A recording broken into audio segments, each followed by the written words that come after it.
இன்னைக்கு என்னோட பர்த்டேன்னு உங்களுக்கு எப்படி தெரியும்? டேய் நம்ம சின்ன பழகுறோம், எங்களுக்கு இது கூட தெரியாதாடா? ஓ மச்சான், உன் பைக் மட்டும் கிடைக்குமாடா? நான் இன்டர்வியூ போயிட்டு வந்து கொடுத்துட்றேன். என் பைக் ஸ்டார்ட்டே ஆக மாட்டேதுடா. டேய் நான் ரொம்ப லாங்ல இருக்கேன்டா, நான் வர லேட் ஆகுமே.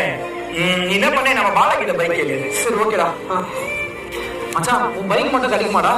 டேய் பைக் எங்க அப்பா எடுத்து போயிருக்காரா, அவருக்கு நைட் ஆயிடுமே. சரி ஓகேடா. டேய் என்னடா உன் பிரச்சனை? சும்மா சும்மா கால் பண்ணிட்டே இருக்க. என்னாச்சு இவனுக்கு? டேய் இங்க நானே பைக் இல்லாம ஒருத்தருக்கே கேட்டுட்டு இருக்கேன்டா, கொஞ்ச நேரம் வெயிட் பண்ணு.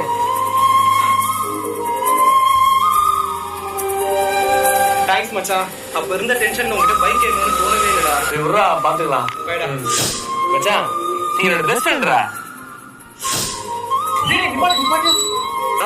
அவனேதான் கொஞ்சம் இடம் தான் போதும், பைக்கை கூட அதுக்கும் கேட்க ஆரம்பிச்சிடறாங்க.